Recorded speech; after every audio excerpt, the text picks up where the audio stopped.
Life Management Science Labs would like to acknowledge that we live and produce this podcast on the traditional lands of the Wurundjeri people.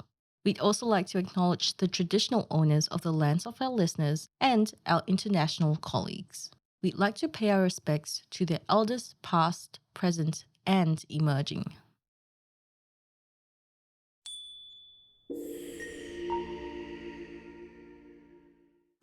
Hello, everyone, and welcome to Aging Less, the Longevity Science Insights podcast produced by LMSL, the Life Management Science Labs.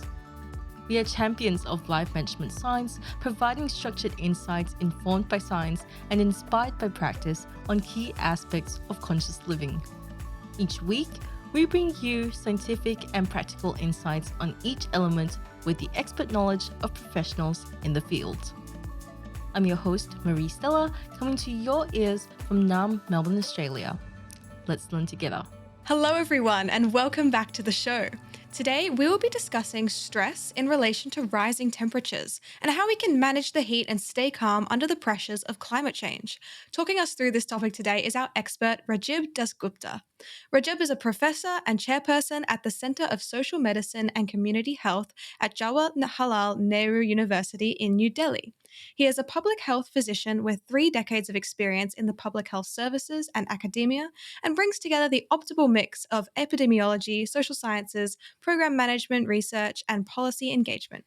He was a visiting professor at the Australian Research Consortium in Complementary and Integrative Medicine at the University of Technology of Sydney. His current research engagements are in One Health and climate change. He serves in advisory capacities in national health policy and program bodies, including the certification committees of polio eradication and measles-rubella elimination. He handled key responsibilities related to COVID-19 and G20 media and communications, and is a regular commentator on public health matters in national and international electronic media, and a columnist in leading national newspapers. So, with all of this experience, I'm very excited to learn from Rajib today. So, hi, and welcome to the show. Hello, Sarah. Thank you very much for this invitation and a very generous introduction. Thank you. No worries, and thank you for joining us. Thank you for your time. So, to get us started today and to get to know you a little bit more, can you tell us what your journey was like to get to the career you have now and what made you join the field of public health? Well, I studied my undergraduate medicine in Calcutta, in West Bengal, in eastern India. That's where my family is from. I speak Bengali, which is not really the national language of India. India largely at the national level is bilingual, both English and Hindi for official purposes. So after finishing my graduation in medicine, I came to my current university, which is the Jawaharlal Nehru University, which is one of India's premier universities, both in humanities and science, and increasingly foraying into disciplines such as technology, management, and so on, but largely recognized for its excellence in humanities, including languages, social sciences, international studies. So I did my master's in public health and PhD from the center where I teach now, which is a very unique center, particularly from the Indian point of view. That is the first department of public health, which is located in a school of social sciences in the university setting. Classically or traditionally, Indian departments of public health have been within medical colleges. It's only in the last 10 years or so that increasingly universities are having public health departments, which is largely a trend all over the world. But in that sense, this has been a pioneer 50 plus years now. So I studied my master's and subsequently did my PhD. And for the first 10 years, I was in the public health services of the Municipal Corporation of Delhi, which is a very, very large municipal body. In fact, in terms of population, it's second globally to Tokyo, which is the largest municipal body. So that's been a very valuable and exciting hands-on training for 10 years, after which I came back to this department as a faculty. Wow, that's a really exciting journey that you've been on, and so interesting to hear about the public health being involved with the social sciences rather than in the medical colleges. I think that's very important to sort of combine the humanities and social science aspect. So, thank you for sharing that. Before we get into our topic today, we want to break the ice and get to know you a little bit better. So, I'm just going to ask you some quick questions. First of all, do you have a favorite book? I do have a favorite book. However, that's in my mother tongue, which is Bengali, and Hmm. it's a social novel. Let me put it like this: set more in colonial India, where it actually traces the biography in a sense, and in certain senses, it's an autobiographical account of the author, who is born and brought up in Bengal, and then is a migrant worker, a white collar migrant worker in Burma, what's now Myanmar, and then goes through the Second World War and so on and so forth. Interesting. Okay. And do you have a favorite movie? Oh, I do have several favorite movies uh, of different genres, but if you really ask me to pick one, that would be Sound of Music. Oh, that's a great choice. I love Sound of Music. And do you have a favorite podcast? Do you listen to podcasts much? Well, the unfortunate answer to that question is no. I do not hear to podcasts, and I've been thinking for a long time there's something which I should be doing. I do record quite a fair number of podcasts, and I hardly even listen to my own even. That's okay. It's a bit difficult to listen to your own voice somehow. It can be off-putting, but maybe you should try a few podcasts. I'm not sure. You know what? To be honest, the podcasts that I listen to the most often are usually comedy podcasts. I just love the uplifting spirit of them. So there you go. Next up, do you have a role model? This could be somebody in your personal life or it could be professionally. Uh, I, I can't really confess to having a role model, but I really try to recognize and identify traits in individuals, particularly individuals are successful in any professional field, not just my own. It may be a musician or an actor and so on.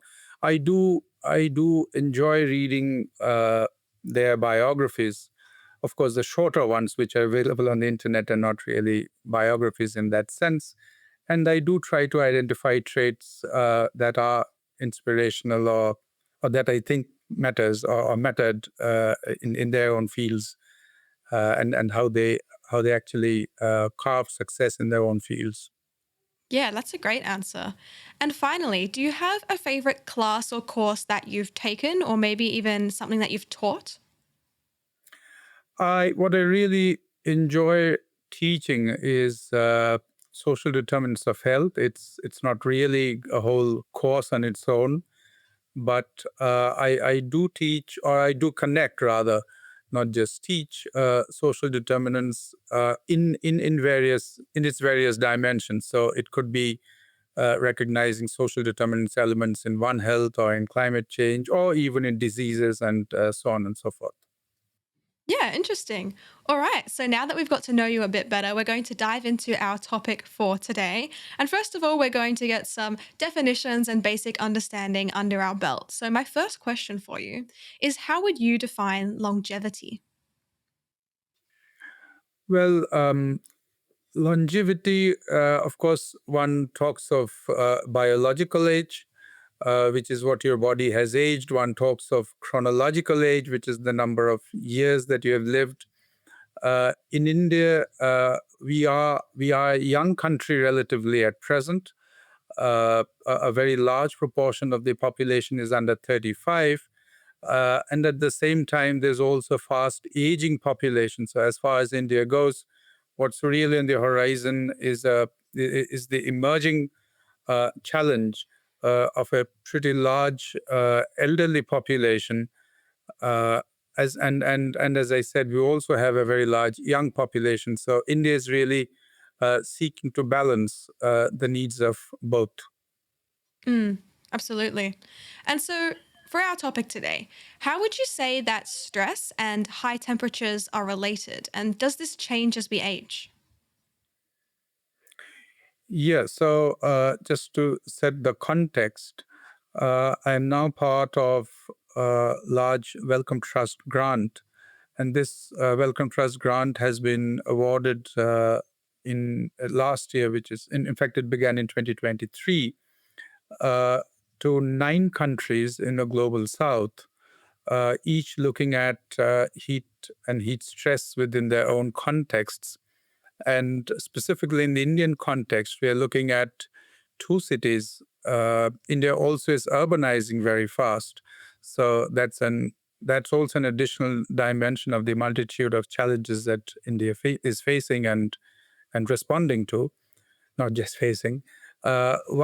One on the east coast, which has high heat with high humidity, and another which is Bhubaneswar in the state of Odisha, and the other is Jaipur in the state of Rajasthan, which is in the western parts of the country, and the only state in India where you actually have a desert. So we are looking at 2 very contrasting situations, and within this, we are looking at 3 specific vulnerable groups. One is the elderly, the second is the outdoor workers, and the third is young school-going children. So essentially, what we are seeking to understand and therefore be able to design interventions is how heat and heat-related stresses affect these 3 key vulnerable groups. Of course, there are other vulnerable groups such as pregnancy and so on, but for a various mix of reasons, we have prioritized these 3 groups. And we have now completed, or more or less completed, the baseline studies, both quantitative and qualitative. And now we are in the intervention designing phase. And in the next 3 years or so, what the project or the grant requires us to do is to be able to see which of the interventions are successful, which can be scaled up or adapted, and so on. Mm. Okay, that sounds like fantastic work that you're doing in those cities and starting to make those interventions must be really interesting. And we'll get onto those more vulnerable groups later on in the podcast. First of all, I wanted to ask you, how does extreme heat physiologically affect both our bodies and our brains?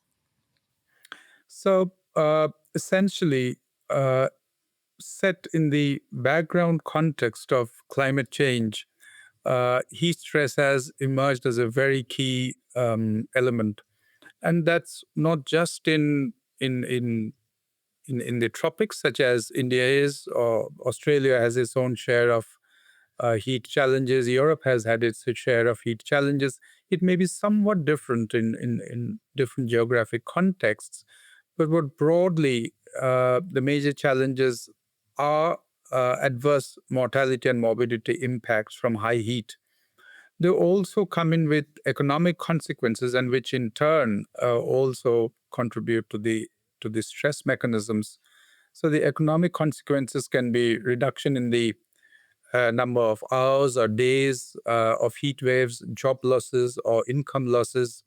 There is certainly a strong evidence of declining productivity, which is not just which is not just mediated through economic pathways, but also through physiological pathways, and that's a whole field of ergonomics of which I'm not a specialist of, but we are certainly collaborating with some of the scientists who specialize in the human physiology and have and are physiology laboratory scientists. So they look at complex relationships of heat stress and loss of productivity. There's also what we often don't reckon. There's damage to health infrastructure, and certainly all of this leads to increased health costs. And therefore, as I was saying a little earlier, what this grant is seeking to examine in these various global south contexts. And we have set the context of low income urban communities as far as India goes, of how investments can be made in cost effective interventions, and therefore an overall increase of resilience to heat health-related stresses and risks, as well as strengthen infrastructure to the extent needed. Okay, I see. That's very interesting and very interesting work that you're still doing. Sticking with the body and how heat can affect us, can you explain how dehydration during heat waves might influence cognition and mental health? So, uh, to set the climatic context or the meteorological context of it, both globally and certainly in India and all of these countries or regions which are exposed to this heat stress. One, there has been an overall increase in temperatures, and all of this has a bearing on the physiology and subsequent stress, etc. So there has been an overall increase, as well as a rise in frequency, duration, and intensity of heat waves. Actually, heat waves have been increasing. Night temperatures have been increasing. It's not just only the day temperature or the maximum day temperature, which we often tend to read off from a weather forecast. But night temperatures have emerged as a very, very crucial parameter. Plus, of course, humidity. And all of these, in a sense, coalesce or interact to produce risks for human health.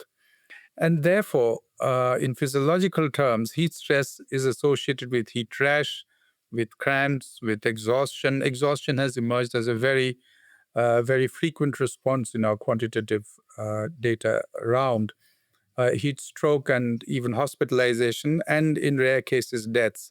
Now, deaths really are on account of on account of three main causes or main organ systems: the respiratory, the cardiovascular, and the kidney or the renal conditions. And therefore, uh, it's got a manifestation over a wide arena of the physiological systems, including mental health stresses, including loss of sleep. And in fact, what we were really surprised about, and we are examining this in some detail now, though we can't really be very emphatic or conclusive about it, is actually sleep disorders or reporting of loss of sleep in children, which we weren't really anticipating when we started the baseline. And both what we get from our data and increasingly we recognize it in the literature is how crucial adequate and non-disruptive sleep is to physical, cognitive, and psychosocial development. And this is emerging as a very crucial element in children and adolescents in the heat context. And therefore, unhealthy or insufficient sleep is increasingly being recognized in the heat stress context. And this is really an emerging field. Yeah. Can we stick with that, talking about sleep for a second? In what ways does heat disrupt like sleep patterns, for example, and why is it so concerning for example, mental and emotional well-being? So, what the global literature recognizes, and as I said, this we are in the process of examining or exploring in greater depth, and therefore, as the larger mandate goes to be able to design certain interventions. So, purely in physiological terms, unhealthy or insufficient sleep leads to development of an increase in the development of cardiometabolic risk factors such as obesity, high blood pressure, even an impaired fasting glucose in children. All of these I'm now talking of is actually in children. And there are researchers and scholars who have linked it to loss of or inadequate sleep to uh, to be impacting cognitive development, and even in adolescence leading to depression, anxiety, aggression, and even ADHD. So there's a range of consequences of inadequate or insufficient or unhealthy sleep. And given the housing conditions that we see and this is true of any LMIC setting, the housing conditions and the lack of being able to mitigate heat health risks, and taking into account the ambient temperature within households in these low socioeconomic strata, disruptive sleep cycles is really emerging as a very crucial element. To sort of expand the horizon a bit, there are two more projects, both of them set in African countries or contexts in this larger cluster of 9 grants. One is actually seeking to reduce mosquito or to enhance mosquito control, which in conjunction with heat leads to more sleep disturbances, and therefore through this there's a range of vector control mechanisms. One of the outcomes, not the primary outcome, they are seeking to benefit or influence is actually sleep. Another project where they're focusing on trees and more shade, and therefore an improvement in the ambient temperature. And again, one of the consequences or benefits focusing on sleep. So sleep and its or loss of sleep and its linkages to mental health, stress, etc. Is increasingly being recognized in the heat context, which is not generally uh, very obvious or doesn't seem obvious at the outset. Yeah, that's very interesting, and it's good to hear about what the other countries are doing with that grant that you're speaking of, and what their focuses are, and how sleep is actually important to a lot of different countries as well. So that's very interesting, and I didn't think I no, I agree with what you're saying about how people might not link sleep with some of the problems that are actually stemming from that, and stemming from the heat as well. So that's very interesting. Um, Also, just to sort of yeah. take this a little forward, what we also again this very obvious from in physiology textbooks or in medical textbooks, but what is often not in general recognition is that the thermoregulatory system in children is still under development, relatively put, compared to adults. And therefore, the susceptibility in children, particularly in terms of sleep, cognitive development, etc., could actually be somewhat more adverse than adults. And of course, in the urban context where you have other stressors, this adds to that stressor. This may add in a complex myriad ways. And again, as I said, these are moving pieces. This is a developing story, so to speak. Yeah, interesting. Okay, so what would you say are some of the common emotional and perhaps behavioral changes that people will experience during a heat wave, even if they don't necessarily have any pre existing mental health conditions? So one of the very well offbeat, if I may, Mm, consequences seem to be that children, and on the face of it, it seems obvious, but the consequences aren't often that obvious, which is that children will simply be able to play less outdoors. And one of the things that's lost is actually outdoor play among children or even teenagers. And therefore, there's more time being spent indoors, which may result either in less stimulation, which is very crucial in play settings. Play is not just as entertainment, but it's actually a whole range of cognitive stimulations, and it has a very very important role in the cognitive development of small children and even older children. So there is evidence cited by some scholars of actually children, therefore, since they're not able to play outside or outdoors, are spending more time indoors and more, and that's translating into more screen time rather than play and improvement of cognitive abilities. Also, in low socioeconomic strata, other stressors within the home maybe having greater impact or consequences for children, because they have less time opportunity to be playing outdoors with their friends and so on. And another link that's also being made uh, is of increased exposure, particularly in low-income housing conditions, of increased exposure to indoor air pollution. So, as I said, it is an emerging understanding, and it does have very, very intricate relationships among various factors, and understanding is developing on this. There is no last word yet, but all of these are actually being explored, and some of this we will explore, particularly in institutional settings too, such as schools and the child care centers for younger children. So typically, for example, this year and also in some of the previous years, as the heat waves set in earlier, the schools went into vacation earlier, which again means that children are more confined indoors. They're not being able to be among their peers, among their teachers, in classroom settings or in school settings, and all of those have, in some little or maybe not so little ways, impacting on cognitive development and social cognitive and social development of children. Yeah, that's so interesting. There are just so many different impacts that you wouldn't necessarily think of straight away.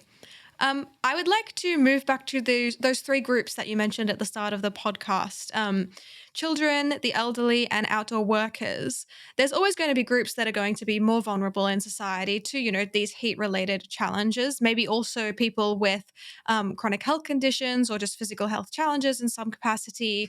So, who do you think is the most affected, and how can they best manage during these periods of extreme heat? Right.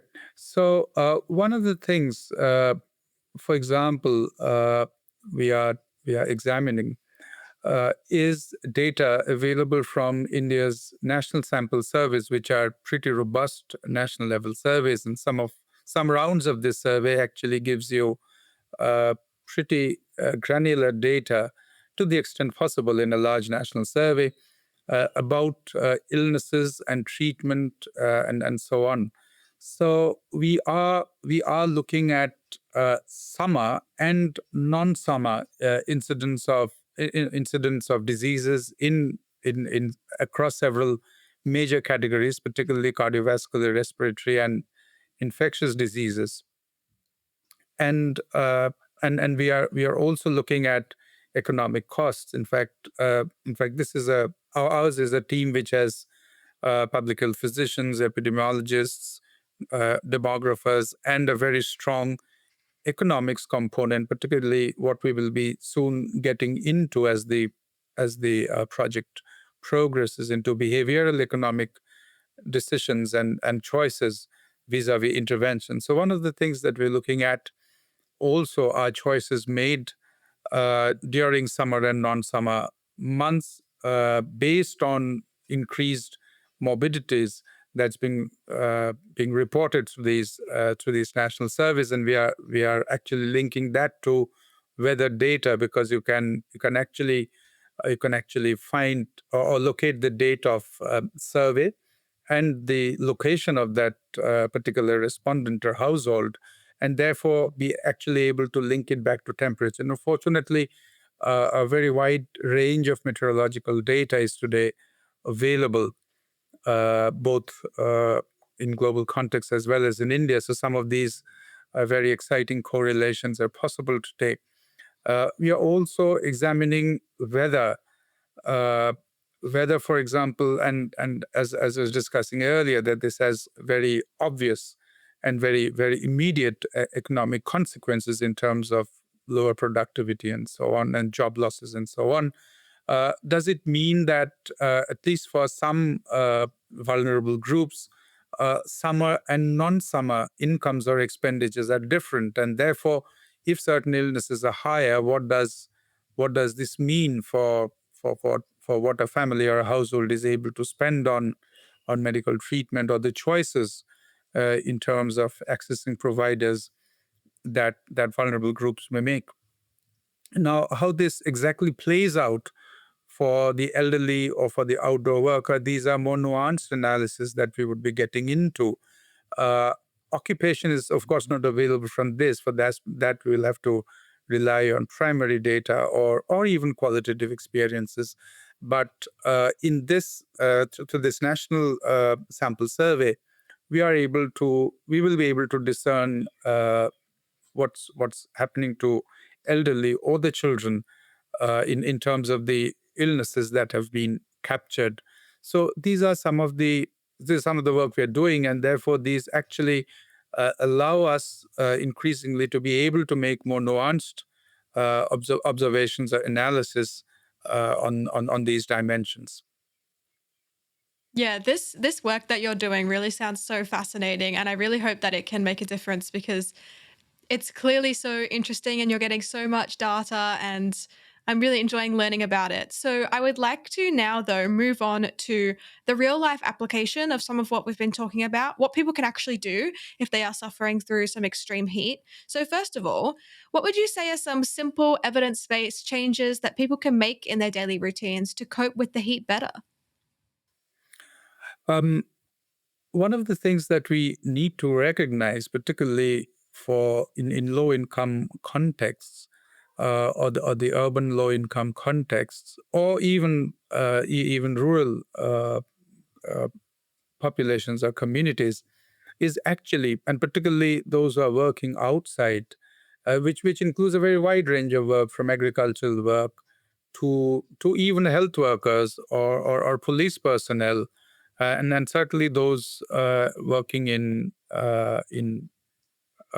occupations that expose you to heat, such as factories or various production units, is how little choice that you have in terms of being able to avert these working conditions.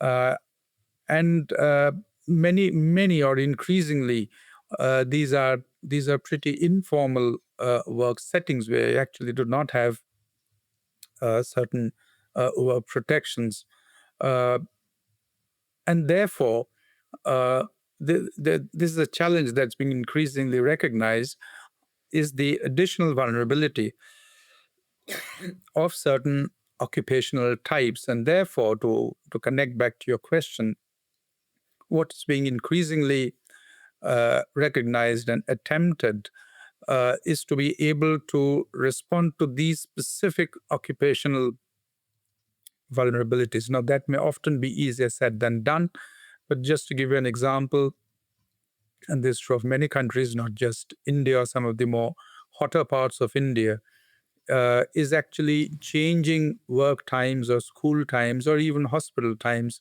to the earlier hours of the day, and not really expose people or even students or workers to the more hotter parts of the day. And therefore, school timings or hospital timings or even government offices or courts, for that matter. I mean, the range of human activities that we can think of to be completed during the relatively earlier parts of the day when it's not so hot. Then, of course, there are increasingly measures such as making drinking water available as abundantly as possible in public spaces. There's also something often we don't immediately recognize, is an increase in demand for power, electricity, and therefore assured power supplies becomes very crucial in being able to run cooling equipment such as fans or coolers or air conditioners and so on. The health services are also responding uh, increasingly and very, very sensitively to be able to respond to heat-related illnesses.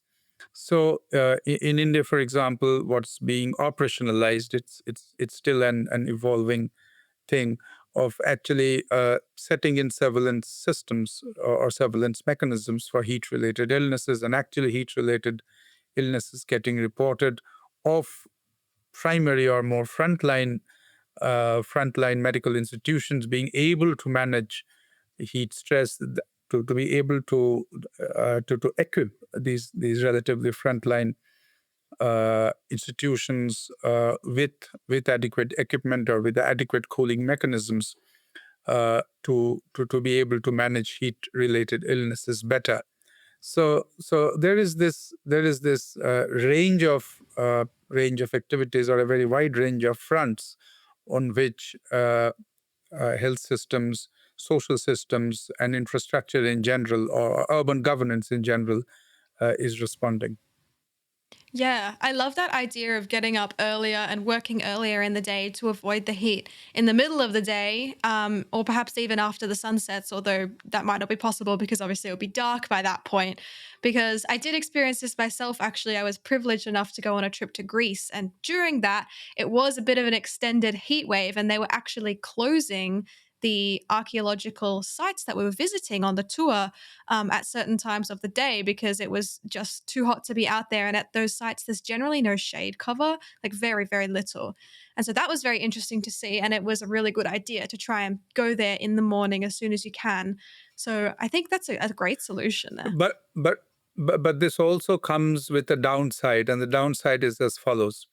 Mm. Yes, just to digress a bit. Yes, as you said very rightly, one of the key considerations of some of these European countries, right as we speak, is how to manage the heat stresses that tourists are exposed to. Yeah. So it's not just your own individual health or school children, but it has a wide range of ramifications, including tourism. But what we want to get back to some of the vulnerabilities in the LMIC, or Global South context. While this changing of work hours, or even being able to work in two shifts, say in the relatively less hot parts of the day, it's actually easier said than done, because it has its consequences for productivity. This may benefit employees, but it may not necessarily make employers happy. It has an impact of timelines and so on. So it's a bit of a mixed bag. While this seems a very obvious pro health decision, yet in the social and economic complexities of the market, so to speak, this has several practical challenges, and how regulatory and governance mechanisms would deal with this. These are evolving situations. Also, what's being tried by one of the women's social welfare organizations, a very large NGO, non-profit in India, is actually being able to provide some kind of insurance cover for the hours that you are not working. This is an NGO who work with a very, very large body of self-employed women. Now, it may work in some contexts, or it may not necessarily work in some contexts. But the point is that this is a very fast emerging challenge, and therefore there are a range of interventions or modifications, economic or regulatory or health service and so on, which are being tried out and being tested out, and I'm sure a lot of these would get refined over time in order to be able to protect human lives. Yeah, interesting. And that's really interesting that there is that, female focused NGO that's trying to do that work. I think I've got one more question for you in terms of our topic today. And that is that, well, obviously around the world, some cultures have lived in hotter regions and have always had ways of dealing with that. What can we learn from them? Are there some practices that others could learn from these such cultures that have adapted to the hot temperatures? Surprisingly, or well, unsurprisingly, this was exactly the first challenge we thought we would encounter as we went into the field. Absolutely, in the formative stages of this project, that these are perennially hot countries, which includes, for example, our own childhoods. Is really heat recognized as a problem, or does one think that there is something extraordinary about heat? But the fact is that it is recognized as a problem, because heat waves have been increasing, because night temperatures have been increasing. In fact, what's increasingly getting established is that there's a very strong relationship of heat-related illnesses, including deaths, which is, of course, an extreme uh, end, and it's admittedly a very minuscule in terms of the overall outcomes. But what all of these increased incidents or discomfort is certainly associated with is high night temperatures and increasingly higher night temperatures. And therefore, both in our quantitative data, both through our quantitative data and qualitative exploration, we certainly learned that heat is indeed recognized as a very key issue. And second, uh, to connect back to your whole question of traditional practices and so on, a lot of these traditional practices are actually either lost or not being able to be practiced for the simple reason that your living and working contexts have changed with increasing movement from rural to urban, or even in rural, for example, just to give a simple example, housing materials changing, what you're able to afford as for example, and roof is a very critical thing, roof and walls, obviously. So what material you're able to afford as a roof, in again I'm talking of low income context, is very different today than what constituted material for a roof in a more traditional setting.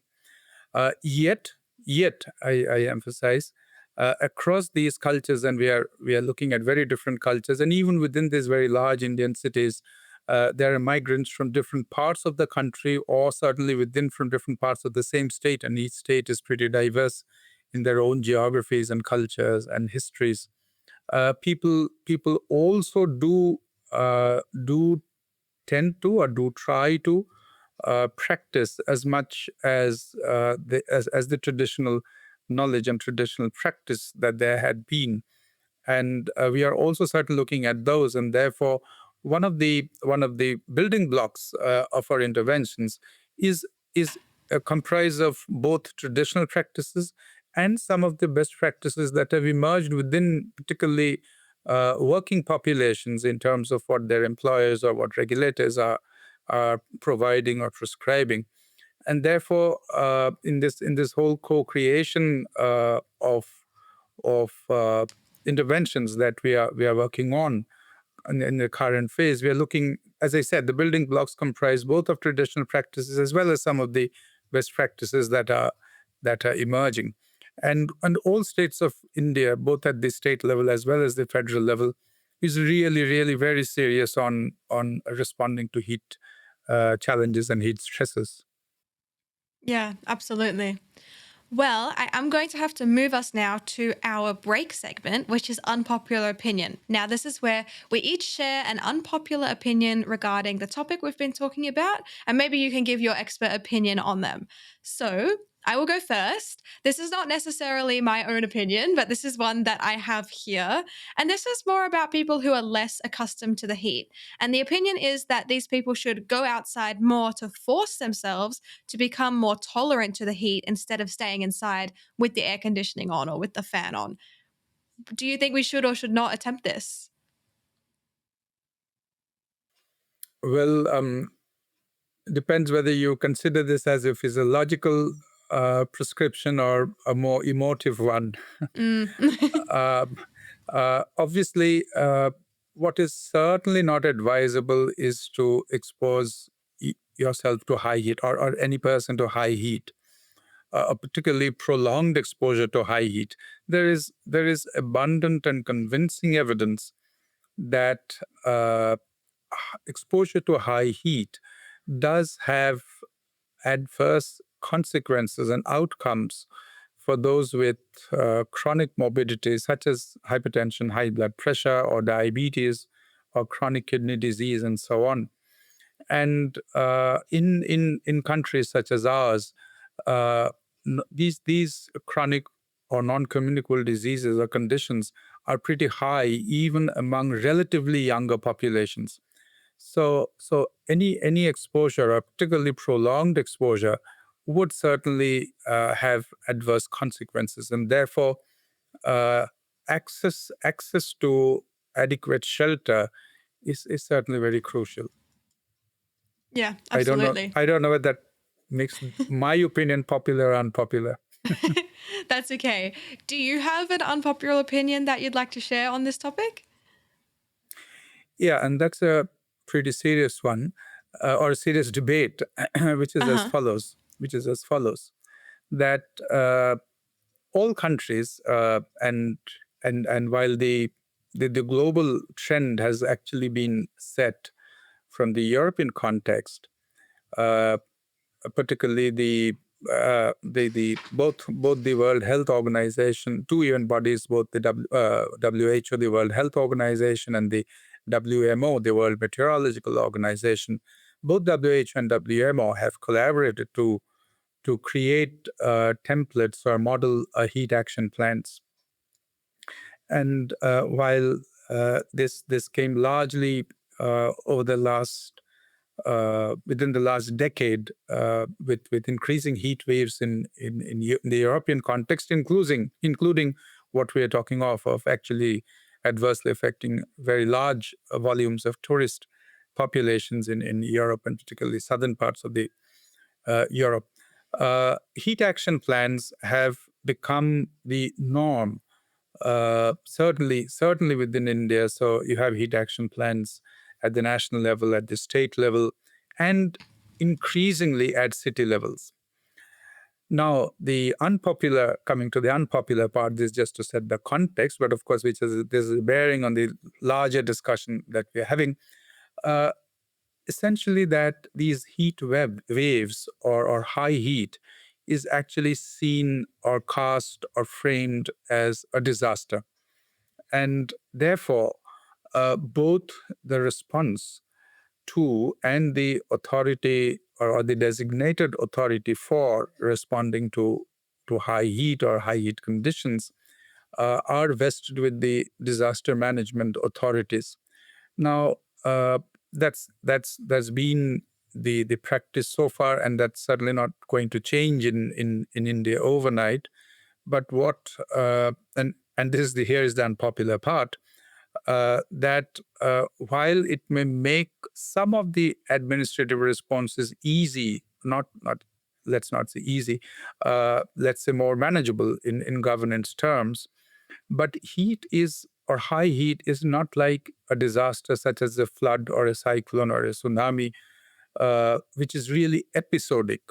Heat is more of a long-term chronic stress, which is what, if you look back, which is the way that COVID transformed itself. COVID came in as a disaster, but we realized it's not going to go away, and therefore all systems, all health systems and other systems, sort of recalibrated themselves to be able to continue to respond to COVID, and the disease changed its nature. The pandemic changed its nature, and this whole concept and the whole genre of slow disaster emerged. So one needs to make a distinction between what is a classical episodic disaster, such as a flood or a cyclone or an earthquake, which has a very set protocol, vis-a-vis events such as a very protracted pandemic like COVID, or a very protracted environmental challenge like heat. And therefore, slow disaster is something which we need to bring into reckoning, for which methods and responses need to evolve. And one will have to recalibrate or re-engineer some of what's come to be considered as conventional wisdom in these fields. Yeah, so would you say that it's easier to manage high heat over time by treating it as a slow disaster rather than episodic disaster? Yeah, that's what we would certainly argue for. Right. This would of course mean that one will have to sort of rewrite the playbook, and then you can't respond or act by the playbook of an acute disaster. So acute disasters and slow disasters, we will really need to have two somewhat distinct playbooks. So we are in the process of learning and advocating. Let's see how it Yeah. unfolds. That's a really interesting, unpopular opinion and a very interesting debate that's obviously ongoing. So thank you for sharing that. We're now going to move to our practices and habits segment, whereas I just want to ask you in this segment, what is a habit or an activity that you'd recommend people practicing when it comes to managing their health during a heatwave? So these are actually pretty well established now. Mm. So for example, what we certainly know is that uh, what what what links to or relates to higher morbidity, and in extreme cases, of course, mortality. But that's not really where we are going. So so the responses, therefore, can be understood both at an individual level, at a more proximate, that's say a household or neighborhood level, and at very structural levels. So at the individual level, of course, one needs to drink adequate water to be able to protect oneself from as much exposure to heat as possible, in terms of using some kind of shades, umbrellas, etc., clothing, uh, of those who are extra vulnerable, particularly extremes of age or pregnancy, certainly not being exposed to outdoor heat, those with pre-existing illnesses such as cardiovascular conditions or chronic kidney conditions, psychiatric conditions, certainly not exposing themselves. Certain medications, those on certain long-term medications, there are very specific precautions. Uh, One, of course, would need access to a range of cooling resources, which includes energy, which is power, water supply. Water scarcity is so very common in summer seasons in many parts of the world, and of course, appropriate equipment. So all of these operate at individual and household levels. And then neighborhoods are increasingly inimical to be able to respond to high heat. Uh, m- much of these low income contexts that we are talking of actually lag closely in green spaces or open spaces.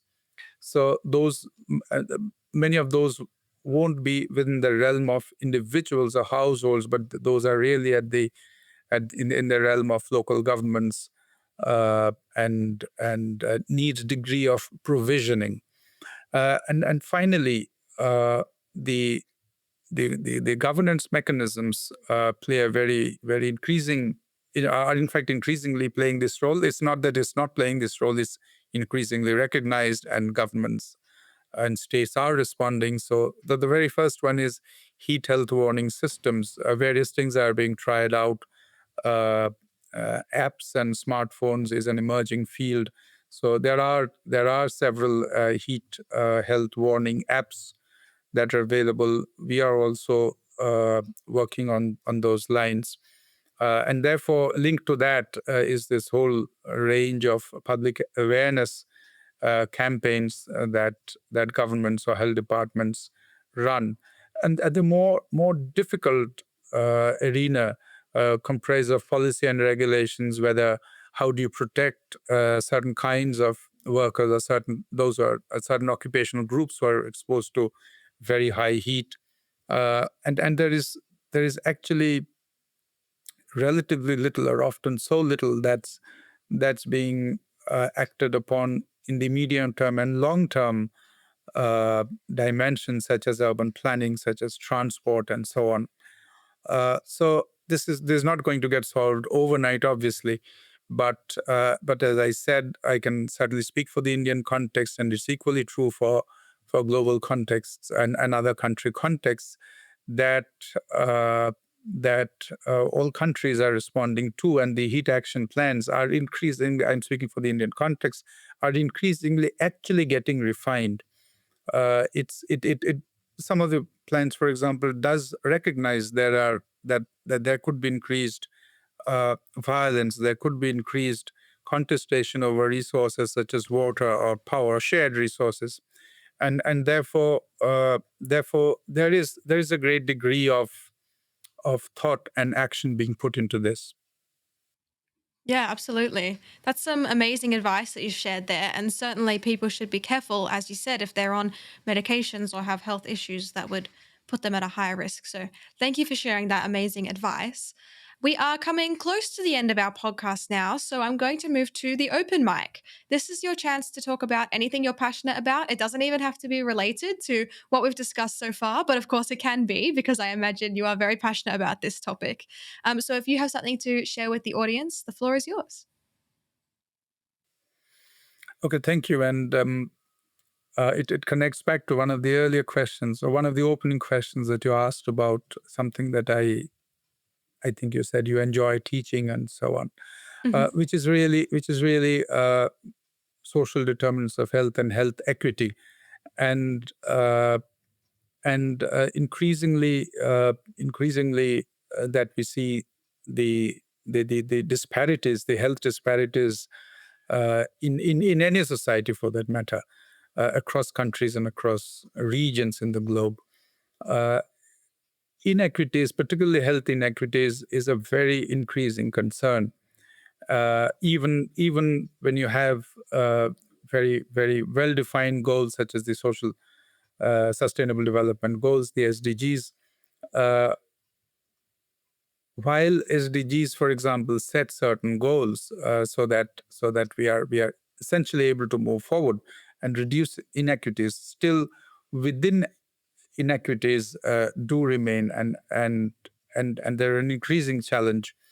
But often they do not get adequate recognition in terms of policy or practice, and that's where it's not just about heat, as I said. It's about anything that you can look to, whether it's diseases, whether it's even transport, and so on and so forth. So inequities and health inequities across sectors, uh, I think, is a very important concern. Yeah. Well, thank you for sharing that with us. And certainly you sound very passionate about that issue of health inequity as well. So I am now going to have to conclude our podcast for today, unfortunately. I have loved learning from you. I just wanted to say thank you so much for joining us. It's been a pleasure having you here and learning from you. So thank you for your time. Thank you, and once again, thank you very much for the invitation and the exchange of ideas. Of course. And if people have really enjoyed this episode and want to find out more about you and what you do, where should they go? Well, that's one of the difficult and unpopular questions, because I am not on social media at all. So I do not have any social media account. So you will simply have to Google it. I'm sorry, my apologies. That's okay. If I find something, a good link to see your work from, I will pop it in our show notes and you can send through any resources that you think our audience would like, and I'll make sure that they go in the show notes. But for now, to our audience, I hope you have learned as much as I have during this episode. Thank you for tuning in, and we'll see you in the next one. You have been listening to Aging Less, the Longevity Science Insights podcast produced by LMSL, the Life Management Science Labs. More episodes are available from 10 life management perspectives and can be found by searching LMSL on Apple Podcasts, Google Podcasts, Spotify, YouTube, and other podcasting apps available on your devices. If you enjoyed this episode, please rate, share, and subscribe to our channel so that other people can find it and we can continue to provide quality content. More of our work can be found on our website at longevity.lifemanagementsciencelabs.com, where you can join our movement. I'm Marie Stella. Thanks for tuning in.